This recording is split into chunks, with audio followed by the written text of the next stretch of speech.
नमस्कार, बहुत-बहुत स्वागत करते हैं आज की फिर से एक नई घटना में।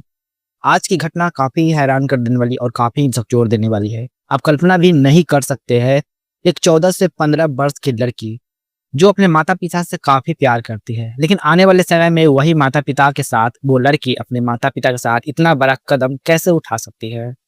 तो चलिए आज जानते हैं पूरी घटना विस्तार से। क्या है पूरी कहानी? क्या है पूरी मंज़र? काफ़ी खौफनाक और रहस्यमय आज की घटना काफ़ी दिल दहला देने वाली है। दरअसल आज की जो घटना यह घटना एक बिहार राज्य का एक ज़िला हुआ करता है समस्तीपुर। समस्तीपुर में रहने वाला योगीनाथ मिश्रा का मात्र एक ही उसका बेटी होता है, एक ही संतान होता है।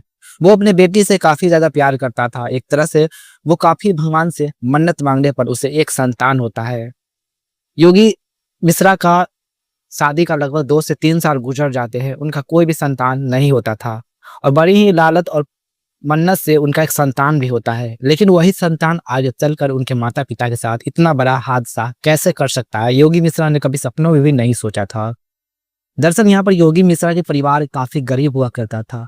वो घर पर रहकर इधर-उधर काम करके उनका घर का जीवन यापन नहीं चल पाता था, जिससे वो काम के सिलसिले में वो बाहर कमाने का फैसला ले लेते हैं।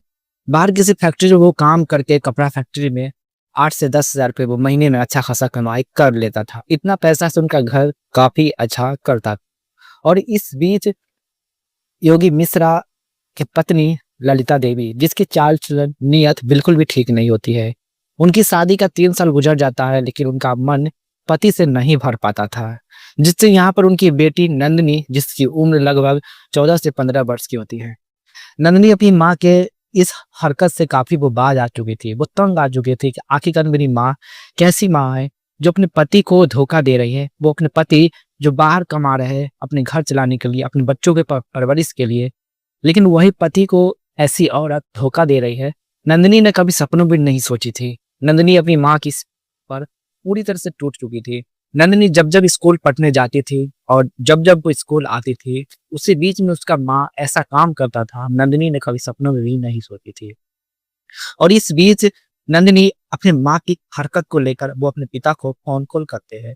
फ़ोन कॉल में सारी घटनाएँ अपने माँ के बारे में अपने पिता को बताते हैं। उसके पिता अपनी पत्नी से काफ़ी डरता था और वो पत्नी की हर बातों को वो इलिगेट करता था और इस तरह से नंदिनी भी अपने पिता पर काफ़ी तंग आ चुकी थी। नंदिनी मन ही मन सोचती थी कि मेरी माँ को बोलने वाला कोई नहीं है, समझाने वाला कोई नहीं है और मेरी बात भी नहीं मान रहे। आखिरकार तो नंदिनी काफ़ी परेशान हो चुकी थी। उनकी पढ़ाई में काफ़ी दिक्कत कर रहा था। उनके माता-पिता अपनी किस तरह की हरकत से बात को लेकर। और इस बीच उसके पिता योगी मिश्रा जो काम के सिलसिले में अक्सर घर पर महीना, साल भर में वो 1-2 बार आया करता था, जिससे वो अपने घर पर बिल्कुल भी ध्यान नहीं देता था। नंदिनी की पढ़ाई की खर्चे के लिए वो दिन-रात मेहनत मज़दूरी करके पैसे कमाता था, ताकि किसी भी तरह से कमी ना हो। लेकिन जब योगी मिश्रा घर पर पैसे भेजता था, उन पैसों को उसकी पत्नी इस तरह से गलत नाजायज़ इस्तेमाल करे, उसके योगे योगेश मिश्रा कभी सपनों में भी नहीं सोचा था। तो चलिए आज जानते हैं आज की वीडियो में कि आखिरकार नंदिनी ने अपने माता-पिता के खिलाफ इतनी बड़ी कदम क्यों उठाई? आखिरकार उसकी क्या वजह थी? क्या मजबूरियाँ थी जो उसने इतनी बड़ी कदम अपने माता-पिता के लिए उठानी पड़ी? तो आज की कहानी में, आज के वीडियो में हम पूरी विस्तार से बात करते हैं कि आखिरकार क्या है घटना। आज के वीडियो से काफ़ी सीख मिलने वाली है कि आने वाले इंसान बड़ों को इज़्ज़त करना एक लाज़मी बनता है। जो इतिहास गवाह है कि बड़ों को आदर करना चाहिए। लेकिन आज छोटे को आदर करने वाला दुनिया में कोई नहीं है। और इस तरह से आज के वीडियो को पूरा आप लोग ज़रूर देखिए और साथ में वीडियो को अभी तक लाइक नहीं किए हैं तो वीडियो को लाइक ज़रूर करें और इस तरह की घटना से अवेयर रहने के लिए हमारे चैनल को सब्सक्राइब ज़रूर करें, ताकि हम अपने चैनल पर इंसान को सीख देने वाली घटनाएँ को लेकर आप सबके बीच लेकर आते रहते हैं। तो इसके लिए चैनल को सब्सक्राइब नीचे ज़रूर कर लें और घंटा ऑल दबा दें। कमेंट बॉक्स में ये भी बताएं कि यह वीडियो आप कहाँ से देख रहे हैं। अपना नाम, अपने सिटी का नाम कमेंट बॉक्स में हमें ज़रूर बताएं। तो कहानी की ओर बढ़ते हैं। दरअसल यहाँ पर समस्तीपुर का रहने वाला योगी मिश्रा, जो काफ़ी ही मेहनती और काफ़ी अच्छा वर्क करता है। उनकी घर के आसपास की कमाई से, मजदूरी से वो उनका घर नहीं चल पाता था और न ही उनकी बच्चों के, उनकी बेटी की खर्च का पैसा वो निकाल पाते थे। और इस तरह से भी ज़्यादा पैसा कमाने के लिए वो विदेश कमाने के लिए चले जाते हैं। और इस तरह से बाहर वो जाते हैं तो उनका छुट्टी, फुर्सत भी नहीं मिल पाता था अपने परिवार से मिलने के लिए। और इस तरह से वो साल में 6 महीना पर 1-2 बार आया करता था। और इस तरह से बाहर से ही वो पैसे आधा भेजा करता था। और इस तरह से योगे योगी मिश्रा जितना भी पैसा कमाता था और उन आधों पैसों को वो उनका बाहर ही रहने में, खाने में खर्च हो जाता था। और आधे पैसा भेजता उनकी पत्नी गीता देवी उन पैसों को इस तरह से गलत इस्तेमाल करती थी जो काफ़ी वाक़ई में सोचने वाली थी। नंदिनी अपनी माँ के इस हरकत को देखकर, माँ के इस पैसों को देखकर नंदिनी काफ़ी टूट जाती है। दरअसल नंदिनी डेली स्कूल सुबह 9 बजे जाया करती थी। उनका स्कूल घर पर एक गाड़ियाँ आती थी, उस गाड़ी पर बैठकर वो जाते थे क्योंकि उसके पिता अपनी बेटी को अच्छे स्कूल में पढ़ाते हैं और जिस तरह से उसका फीस भी काफ़ी महँगा रहता है। और इस तरह से उसकी माँ जो उसके पति पैसे भेजते उन पैसों को उसकी पत्नी गीता देवी नंदिनी की पढ़ाई के खर्चे के लिए वो पैसे नहीं दे पाते थे। नंदिनी की स्कूल फीस के लिए उसके मास्टर नंदिनी को काफ़ी परेशान करते थे। नंदिनी को कहते थे कि नंदिनी तुम्हारे फीस के 2 महीने के पैसे गिरे हुए हैं, तुम अभी तक पैसे माता पिता से मांग कर क्यों नहीं ला रहे हो। और इस तरह से नंदिनी के मास्टर नंदिनी की बात पर बिल्कुल विश्वास नहीं करते थे। नंदिनी पूरी तरह से टूट चुकी थी। वो अपने घर पर माँ को कहते कि माँ मुझे पैसे की ज़रूरत है, मुझे स्कूल में मास्टर को फीस देना है। और इस तरह से माँ उसको हार डाल के नंदिनी को स्कूल से नाम को कटवा देते हैं। और इस तरह से नंदिनी हार मानने वाली नहीं थी। वो अपने पिता की मेहनत के लिए आने वाले सपने वो पूरा करना चाहता था। और इस तरह से नंदिनी के नाम कटने के बाद भी वो सरकारी स्कूल में अपनी शिक्षा को जारी रखती है। और इस स्कूल में लगभग कुछ साल पढ़ने के बाद वो 8वीं क्लास में पहुंच जाती है। 8वीं क्लास में पहुंच जाती है। उसके बाद नंदिनी बड़ी हो चुकी थी, वो दुनिया जान चुकी थी, समझ चुकी थी। और इस तरह से नंदिनी पूरी तरह से टूट जाती है। अब वो 8वीं क्लास पूरी तरह से पढ़ लेती है। उसके बाद वो आगे की शिक्षा के लिए, आगे की एडमिशन के लिए अपने पिता से पैसे मांगते हैं। और इस तरह से उसके माता पिता पैसे नहीं देते हैं। दरअसल नंदिनी की जो माँ थी वो उन पैसों को किसी तरह से वो अय्याशी कर देती, किसी गैर मर्द के साथ का हो गया था। और इस तरह से वजह स्कूल से आती थी। एक दिन उसकी माँ घर पर नहीं रहती है। और इस तरह से नंदिनी अपनी माँ से पूछते हैं कि माँ तुम कहाँ चली गई थी, घर पर नहीं थी। उसके माँ ने कहा तुम्हें जानने का कोई अधिकार नहीं है, तुम अपने काम से काम मतलब रखो।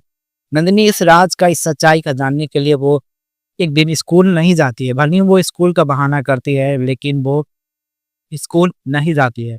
वो अपनी माँ को इस सच्चाई का पता लगाने के लिए वो स्कूल जाती है, फिर वापस घर लौट कर आती है। और आने के बाद वो देखती है कि गैर मर्द के साथ माँ उसकी लिपटी हुई थी, उनके साथ कुछ उटपटांग हरकत कर रही थी। और इस तरह से नंदिनी उस तस्वीर को अपने फ़ोन में कैद कर लेती है। अपने मोबाइल में कैद कर लेने के बाद अपने पिता के पास वो वीडियो को भेजती है। उसके बाद उसके पिता अपनी पत्नी की इस करतूत को देखते हुए वो घर आता है। घर आने के बाद वो अपनी पत्नी को काफ़ी समझाने की कोशिश करता है, लेकिन उसकी पत्नी समझने को कहाँ तैयार था, क्योंकि उसकी पत्नी की बात पर बिल्कुल भी वो विश्वास नहीं कर पाता था। और इस तरह से योगी मिश्रा अपनी पत्नी को काफ़ी डाँटने की कोशिश करता है, लेकिन उसकी पत्नी खुद ही योगी मिश्रा को डाँटता था। और इस तरह से उनके पति भी काफ़ी अपनी पत्नी से डरता था। और इधर नंदिनी अपने पिता को कहती है कि पिताजी आप मेरी माँ को ऐसी हरकत कर रहे हैं, आप कुछ नहीं कर रहे, आप कैसे पिता है। यहाँ पे उसके पिता कहता है कि देखो बेटा नंदिनी, ये सब तुम्हें समझने की ज़रूरत नहीं है। जो हो रहा है तुम मुझसे बोल रहे हो, तुम अपना करियर पर ध्यान दो। और इस तरह से नंदिनी कहती है कि हम करियर पर तो ध्यान देंगे, लेकिन आने वाले फ्यूचर में मेरे घर की इज़्ज़त इस तरह से दाँव पर लगे मैं देखना नहीं चाहती। और इस तरह से ये रवैया काफ़ी दिन तक चलता रहता है। और आने वाले समय में नंदिनी पूरी तरह से टूट जाती है। और उसके पिता अपनी माँ को नहीं समझाने पर उस नंदिनी काफ़ी गुस्से में आ जाती है। लगभग डेली रात को सुबह 9 बजे वो लोग खाना खाकर सो जाते हैं। सो जाने के बाद नंदिनी काफ़ी टूट जाती है और वो कहती है कि मैं अनाथ ही रहना पसंद करूँगी, ऐसे माता-पिता की मुझे बिल्कुल भी ज़रूरत नहीं है। और इस तरह से लगभग रात गुज़र जाता है। रात गुज़र जाने के बाद उसके माता-पिता कमरे में सो रहा होता है। नंदिनी अपने दादा की कुल्हाड़ी लेती है, एक औज़ार लेने के बाद अपने माता-पिता पर शरीर पर कई बार वार कर देते हैं। वार कर देने के बाद उसकी माता-पिता की वहीं पर मौत हो जाती है। मौत हो जाने के बाद नंदिनी पूरी तरह से टूट जाती है। अपने माता-पिता के इस तरह की हादसा को लेकर वो वहीं पर बेहोश हो जाती है। हो जाने के बाद वो नज़दीक ही पुलिस थाने पहुँचती है। पहुँचने के बाद वो पूरी कहानी उस पुलिस वालों को बताते हैं कि उनके साथ क्या हुआ है। इस तरह से उस पुलिस वाले नंदिनी की इस करतूत को, नंदिनी की इस हरकत को देखते हुए उस पुलिस वालों को नंदिनी को बस चार्जशीट मुकदमा दर्ज करते हैं और नंदिनी के सलाखों के पीछे हमेशा-हमेशा के लिए दे देते हैं। यहाँ पर नंदिनी ने बहुत ही बड़ी जल्दबाजी में गलती कर दी। भले उसके माता-पिता नहीं सुन रहा था तो नंदिनी इसकी रिपोर्ट आगे कानून के पास करती, पुलिस के पास करती, लेकिन उसने जल्दबाजी में डिसीजन ले ली और इस तरह से नंदिनी के साथ 2-2 बड़ा नुकसान हो गया। एक तो वो अनाथ हो गई, दूसरी उसकी पढ़ाई भी खत्म हो गई, तीसरी वो अब सज़ा काट रही है।